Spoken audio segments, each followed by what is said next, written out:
সে কি কোনোদিনও বুঝতে পারবে যে আমি ওর অপেক্ষা করছি? আমি আজও ওকে ভালোবাসি এবং আমি চাই একদিন ও ফিরে আসুক। আজও ওর ফিরে আসার আমি অপেক্ষা করছি। অনেক সময় না আমরা একটা মানুষের প্রতি এতটা এডিক্টেড হয়ে যাই, মানে এতটা তার উপরে নির্ভর হয়ে যাই নিজের খুশির জন্যে, যে আমরা সেই মানুষটার থেকে দূরে থাকতে পারি না। এটাকে ভালোবাসা বলবো কিনা আমি জানি না, সবার ভালোবাসার আলাদা ডেফিনেশন আছে। আমার অ্যাকর্ডিং এটা অবসেশন বলতে পারো, খারাপ কিছু নয়, হতেই পারে। আমার একটা মানুষের প্রতি অবসেশন হতে পারে, আমি তার উপর নির্ভর হতে পারি, নিজের খুশির জন্য আমার তাকে চাই। তো এই জিনিসগুলো হয়, আর এমন সিচুয়েশনে যখন সেই মানুষটা সাথে থাকে না বা সে যখন আমার ভালোবাসাটাকে গুরুত্ব দেয় না, তখন মনে এই প্রশ্নটা আসে যে সে কি একদিন বুঝবে? সে কি কোনোদিনও বুঝবে? সে কি কোনোদিনও ফিরে আসবে? এতদিন তো আসেনি, এতদিন তো বোঝেনি, তাও মন এটাই বলে যে হয়তো একদিন বুঝবে। মনটাকে আমরা মানাতে পারি না। আজকে এমনই একটা গল্প শেয়ার করব, একটি ছেলের গল্প। অনেক মাস আগে আমাকে এই গল্পটাও বলেছিল, কিন্তু দেরি হয়ে গেল একটু এই গল্পটা আপলোড করতে। কিন্তু আজকের এই গল্পটা শুনো, এই গল্পটা তোমাদের মধ্যে অনেকজনই তোমরা রিলেট করতে পারবে। সেই গল্পটা শেষ অবধি শোনো। তো চলো আর সময় নষ্ট না করে আজকের এই গল্পটা শুরু করা যাক। ভিডিওটি শুরু করবার আগে আমি একটা কথা সত্যি বলতে চাই, আর কথাটা আমি নিজেকেও বলি যে দেখো, শেষমেশ না তোমাকে শুধু উনিই বোঝেন, আর কেউ না। তাই কারোর ওপরে নির্ভর থাকতে হবে না। যেদিন তুমি ওনাকে নিজের পাশে সত্যি ফিল করবে, তুমি বুঝবে যে উনি তোমার পাশেই আছেন, সেদিন তোমার কষ্টটা অনেক কমে যাবে।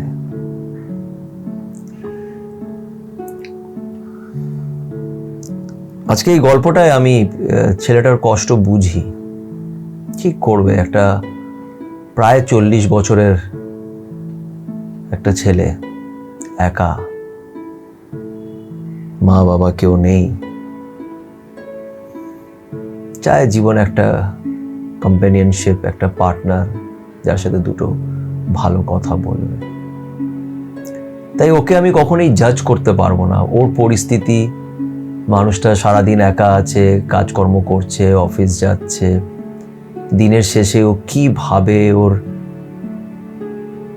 কিভাবে চলে, এটা আমি কেউ না জাজ করার। তাই আমি ওকে সেরকম ভাবে কিছু অ্যাডভাইস দিতে পারিনি।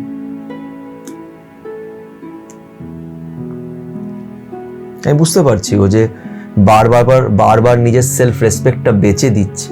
কেন বেচছে? বিকজ নিজের লোনলিনেসের সাথে অ্যাকচুয়ালি লড়তে পারছে না। যাই হোক, ঘুরিয়ে ফিরিয়ে কথা না বলে সোজা গল্পটা আগে স্টার্ট করি। এই ছেলেটি আমাকে বেশ অনেক মাস আগে ফোন করেছিল। এই গল্পটা আমার খুব পরিষ্কার মনে আছে।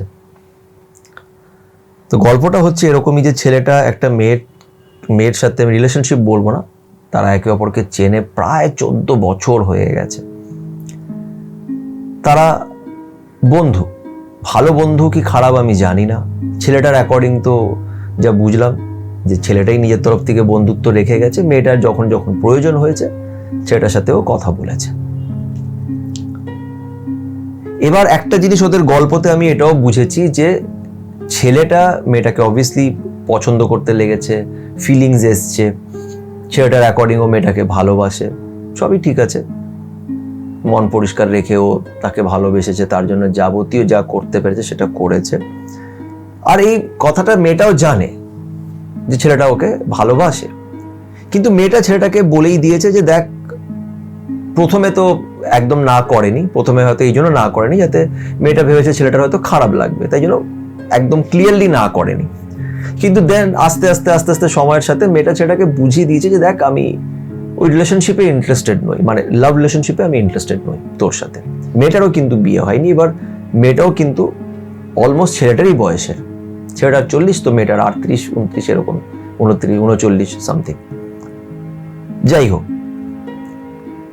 এবার বিষয়টা হচ্ছে ছেলেটা অনেকবার হার্ট হয়ে গেছে। কিন্তু দেখো, যখন আমরা কাউকে খুব ভালোবাসি আর সে যদি আমাকে না ভালোবাসে তো আমি হার্ট হবই। আমরা তো ভগবান নই, আমরা অনেক সময় হার্ট হয়ে যাই। সবাই তো অতটা ম্যাচিওর আন্ডারস্ট্যান্ডিং এর সাথে থাকতে পারে না, স্পেশালি যখন তোমার পরিস্থিতি এরকম যেখানে তোমার মা বাবা কেউ নেই, আমি একদমই একা। সেখানে এত কিছু, এতটা আন্ডারস্ট্যান্ডিং লেভেল ডিপ হয় না যে আমি বুঝবো যে না ঠিক আছে ওয়ান সাইডেড লাভ, আমি ভালোবাসি ও ভালোবাসে না তো কি আছে, আমি তার সাথেই থাকবো। এগুলো সবসময় বোঝা পসিবল নয়। তো ছেলেটা বারবার হার্ট হয়ে যাচ্ছে যখন ছেলেটা মেয়েটাকে অন্য কোনো ছেলের সাথে দেখছে, অন্য কোনো ছেলেটার সাথে ভালো বন্ধুত্ব হয়ে যাচ্ছে। মেয়েটার তো এই ছেলেটার হিংসে হচ্ছে, জেলাসি হচ্ছে, রাগ হচ্ছে, কষ্ট হচ্ছে। এবং মেয়েটারও একটা স্বভাব আছে যে মেয়েটা তো জানে যে ছেলেটা আমাকে ভালোবাসে, এবার মেয়েটা ছেলেটাকে ভালো বন্ধু মনে করে, তাই যখন ওর প্রয়োজন পড়ে বন্ধুকে ডাকে। মেয়েটার তো সেরকম নেই, ওর যখন সাথে কথা বলে আবার ওকে কিছুদিনের জন্য ঘোস্ট করে দেয়, পুরো গায়েব করে দেয় জীবন থেকে, পাত্তাই দেয় না। মেয়েটা হয়তো মেসেজ করছে, ছেলেটা হয়তো মেসেজ করছে, মেয়েটা কোনো রিপ্লাই করছে না। আবার কোনো সময় প্রয়োজন পড়লে ছেলেটাকে ও ডাকছে, এরকম করছে। মেয়ের দিকটা নিয়ে আমি কোনো কথা বলবো না, বিকজ আমি ওকে জাজ এখন করবো না, ঠিক আছে? আমি ছেলের সাইডটা বলছি। যেটা ওর সাথে হয়েছে, যার কারণে আমাকে ফোন করছে, ও বললো যে দাদা দেখো,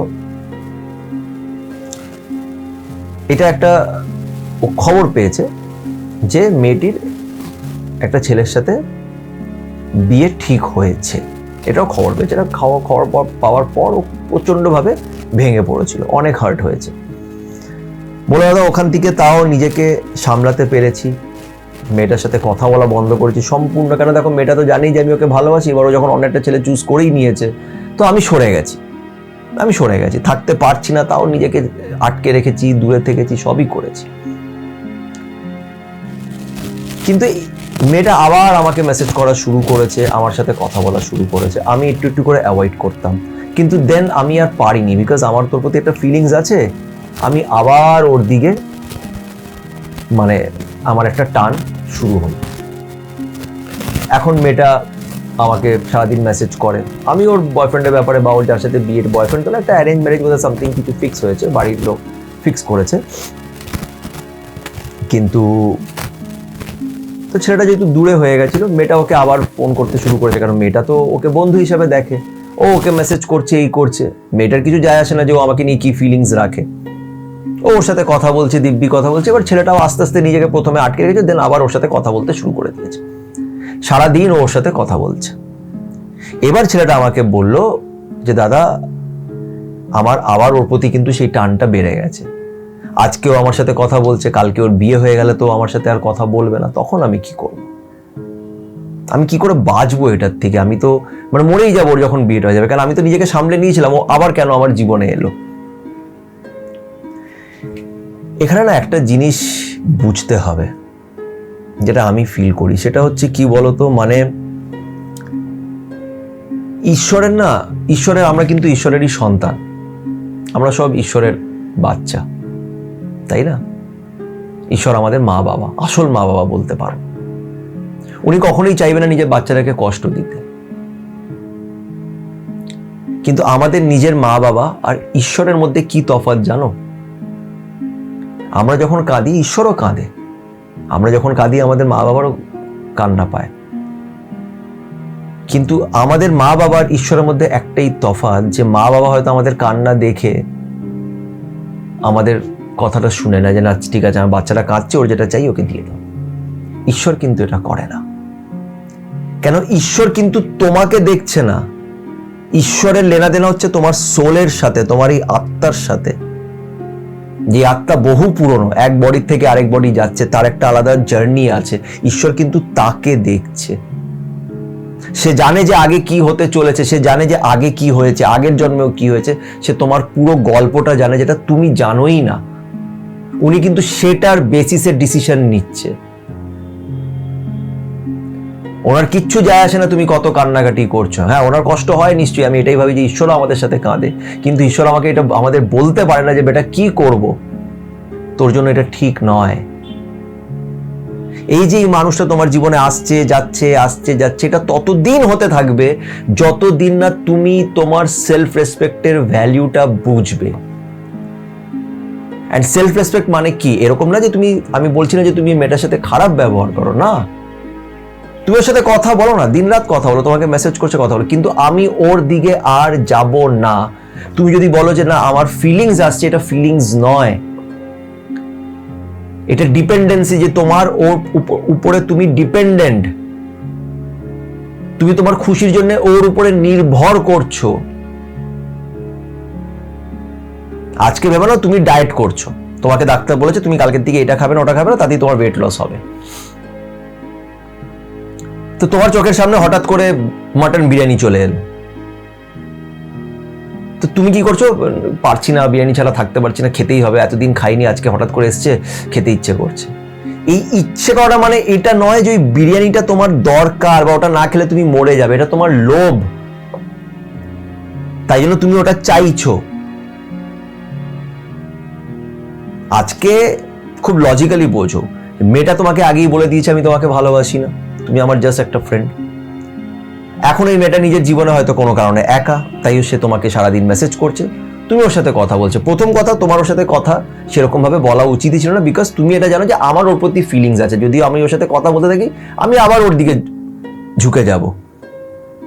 তো সেটা তুমি প্রথমে নিজেকে আটকাওনি, ঠিক আছে, মন মানেনি, তুমি কথা বলেছো, কথা বলো, ঠিক আছে, কিন্তু এবার তুমি কি করছো, সারা দিন ওর সাথে কথা বলছো, তুমি সারা দিন তুমিও নিজের ফিলিংস, এই ওই সেই আগের কথা পাস্টের কথা তুমি তুলে আনছো, এই করছো সেই করছো, ইমোশনাল ওকে ওই করছো। এবার আস্তে আস্তে কিন্তু তোমারও টান বাড়তে লেগেছে, তোমাকে এই জায়গাটাকে আটকাতে হবে। তুমি কথা বলো, নিশ্চয়ই কথা, ও মেসেজ করছে তুমি রিপ্লাই দাও। তুমি কেন কারোর সাথে খারাপ ব্যবহার করবে, ওর তো কোনো দোষ নেই ভাই, ও তো তোমাকে বলে দিয়েছে ভাই আমি তোমাকে পছন্দ করি না, মানে অ্যাজ এ বয়ফ্রেন্ড আমার চাই না, লাভ রিলেশনশিপ আমার চাই না তোমার সাথে, ও তোমাকে আগে এটাকে একদম ক্লিয়ার করে দিয়েছে।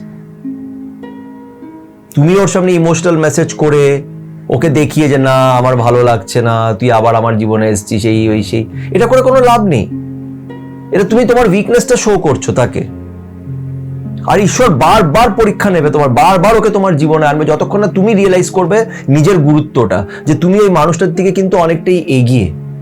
কেন ও তোমার সাথে, কেন কি ছেলেটা তোমাকে অনেকগুলি গল্প বলেছে মেয়েটার ব্যাপারে, যে অনেক সময় মেয়েটা ওর সাথে এরকম করেছে, জানে যে ছেলেটা আমাকে ভালোবাসে, তাও ওর সাথে অনেক কিছু করেছে, সেগুলো আমি এখানে বলতে চাই না, মেয়েটা করেছে, সেটা মেয়ের কর্ম। সেই অনুযায়ী মেয়েটা বুঝতেই পারছি যে মেয়েটার দিকে ছেলেটা অনেকটাই এগিয়ে। এই জন্য নয় যে মেয়েটা ছেলেটাকে ভালোবাসে না, কিছু কিছু জিনিস হয়েছে যেটা আমাকে ছেলেটা বলেছে, সেটা শোনার পর আমি বুঝতে পেরেছি যে ছেলেটা কারোর সাথে এরকম করবে না যেরকম মেয়েটা ওর সাথে করেছে বা করবে না। তো ছেলেটা তো মেয়েটার থেকে অনেকটা এগিয়ে এই বিষয়, তাহলে ও নিজের গুরুত্বটা যতদিন না বুঝবে, ঈশ্বর ওকে বারবার সেই একই পরিস্থিতিতে ফেলবে। যেদিন ওখান থেকে উঠতে শিখে যাবে না, সেদিন ওর লাইফটা পাল্টে যাবে। প্রবলেমটা হচ্ছে তুমি তার উপরে বিশ্বাস করো না। কিসের ভয়, কিসের একা হয়ে যাবে, তোমার সাথে ঈশ্বর আছে। ঈশ্বর তোমাকে বলছে যে এই যে পরিস্থিতি, এটার থেকে তোকে বেরোতে হবে, তোকে এইটার জন্য স্ট্রং হতে হবে। এই জন্য ঈশ্বর তোমাকে স্ট্রং করার জন্য বারবার ওই পরিস্থিতিটা তোমার সামনে নিয়ে আসছে। তুমি সেটাকে ম্যাচিওরলি হ্যান্ডেল করো, তুমি কথা বলো, বিন্দাস কথা বলো, আরে মানুষটাকে আমি ভালোবেসেছি ভাই, আমি ওর সাথে কথা বলতে, ঠিক আছে, ঠিক আছে, নিজেকে স্ট্রং করো। তোমাকে কোনো একটা জিনিস তো করতেই হবে, আর নাহলে একটা জিনিস করতে পারো যে তুমি ওর সাথে বিন্দাস কথা বলে যাও। তুমি তো জানো আজ হয়তো কাল ওর বিয়ে হয়ে যাবে, তখন তোমার কষ্ট হবে, এখন কথা না বললেও তোমার কষ্ট হচ্ছে। তো কষ্ট যখন হবেই, তো কষ্ট তো সহ্য করবে, করছো তো অলরেডি, কষ্ট সহ্য করছো, কথা বলছো তখনও তোমার কষ্ট হচ্ছে, এইটা ভেবে যে ভবিষ্যতে কি হবে, কালকে আমি বাঁচবো কিনা আমি জানি না, আমি ভবিষ্যতের কথা ভাবছি। যে নিজে খুব কনফিউজড, যে নিজেকেই বোঝে না, আর এটা কাদের সাথে হয় জানো, যারা শোনে কম। যেই মানুষরা শোনে কম তারা বোঝে কম, আর যেহেতু তারা বোঝে কম, প্রবলেমটা এটা যে তারা নিজেকেও বোঝে না। আর যে মানুষটা নিজেকেই চেনে না, সে কি লড়বে, রোজ নিজের কাছে হেরে যাবে, সেটাই হচ্ছে, আমি রোজ হেরে যাচ্ছি।